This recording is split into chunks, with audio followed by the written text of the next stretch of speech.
Advertising Standards Panel, which vets advertisement in all its ramifications, is a statutory committee. Advertising Investigation Panel is a statutory committee, and what we call APDC, Advertising Practice Disciplinary Committee.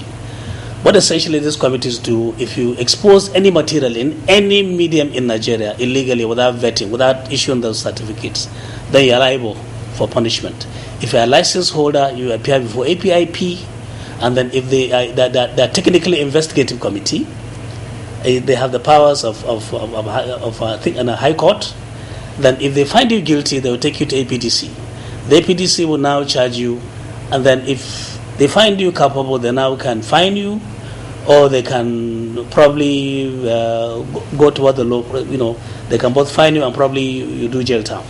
And the only way we can protest or rather appeal that decision is to go to an appeal court. You see, these people didn't know because we haven't done it before, but a lot of people come here with their lawyers. Now, the other non-statutory committees, which are equally very important, is the membership. The membership is in charge of screening all applicants, including fellows, to be installed. Now, the other one is admin and finance. Budget, employment, discipline of staff is all part of it. Now, the last one, education, because we are also an institute. The education committee now go around the whole Nigerian university to do accreditation. Any university not willing to do our accreditation, they are at liberty not to do so. But if you do, and we find you credible, then it means your students will not apply for a license that is automatic. Once you graduate from that university, you come and apply, we issue a license to practice. And then it gives an advantage. When you want to go for an interview in any advertising agency or any establishment offering advertising position, you have the advantage over somebody who has not read. Because if they employ anybody without that qualification, they are also liable to be prosecuted. There is an illegality. So you can see clearly APCON operates, and each committee, the statutory committees, are clearly designed, and the membership is clearly stated in the law. I can't tamper with it. But the non-statutory committees are where we can play. We can now bring other stakeholders who are not fully represented in the statutory committees. So that's basically the way it works. So which means the directors here serve as secretaries to these various committees. And I serve the council in implementation. So you can see it's a very transparent, very broad, every stakeholder from ADVAN, AAAN, MIPAN, O1, BON, and MPAN. They are fully represented in council, and all of them are technically running the council affairs. Whatever they decide, provided they don't go outside the law, I must implement. So you can see clearly that it is not really APCON itself, are the stakeholders who do it.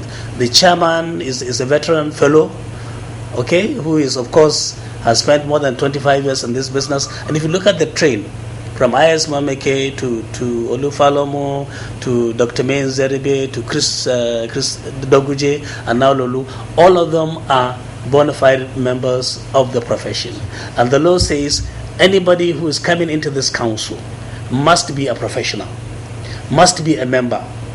You cannot bring a politician, you cannot bring a mathematician, you cannot bring any other person to become chairman of council unless he is within the 6 sectoral groups and is a fellow. And even members of council are sent into the council by their respective, stakeholders. I mean, the respective sectoral groups. Like BON, everybody has a limited number of seats within the council. So you can see technically, I'm the only foreigner, but I'm not even a foreigner because I'm within the family. So basically, if you look at it, it's a huge platform for employment. I guarantee you that if we're lucky, within the next couple of years, 1-2 years, by the time the new code starts operating, there will be probably, will not cry. We'll probably provide 10,000 to probably 100,000 jobs to Nigerians who are aspiring to. Sir, I was going to come to that because we're looking at empowerment opportunities in APCON and the potentials in APCON as a body. But before we do that, we would like to go from the general public's perspective. How does one communicate issues concerning advertising to APCON? I think you have touched on something that is deeply, buried into my heart. And basically, whatever we do, the council, the government itself, my honorable minister is particularly interested in this. You see, because people are not knowledgeable about advertising. Advertising as a profession is like, look, anybody can just put food is ready. Come and take mama food. But advertising has gone beyond that. If you look at advertising at the international level, we are yet even scratch the gold in Nigeria. But because people are ignorant about what we do, that is why they don't think it is. For instance, let me give a typical example.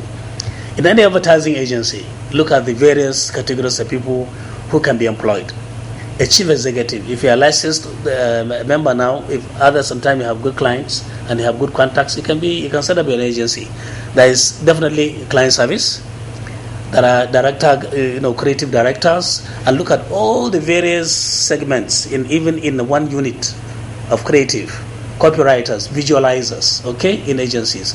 Client service, the way it works. You virtually do all the creatives, all the meetings with all the clients. So you can imagine there can be only one creative, only one client service for instance. He must have a number of staff assisting him. He may have 10. Look at the broad-based agencies. One client alone may have 4 to 5, even 10 client service, handling different products. Now, that is even the agency. Look at the advertisers. Look at the kind of commodities we are churning out. But if you are to present it to the public, it must be legal, decent, honest, and truthful. And it must take care, your messages, wherever you want to send it, must take care of our cultural bias. We are 450 ethnic groups in Nigeria, over 250 languages. So we must take all this. These are professionals. Non-professional cannot deal with that. Now, if you come to outdoor agencies, look at the various work they do. Look at if you come to state governments, agencies, all the information officers. Look at the corporate affairs. Look at the local government. Even there's a huge potential in advertising. But because people don't know, and probably because APCON is just 24 years, we're not like the NBA, we're not like chartered accountants who have been there for hundreds of years. We're evolving, we're growing. So empowerment for us, it is real. It can happen. But the economy must grow. If you see our own probably contribution to the economy, nobody sells anything without advertising. Nobody. Even governments, for it to sell to the public, to sell to the electorate, government needs to be propagated. Government must be sold to the electorate, including politicians.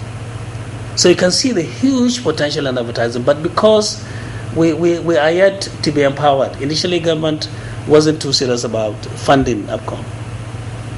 But now with the new dispensation, government has now realized our potentials.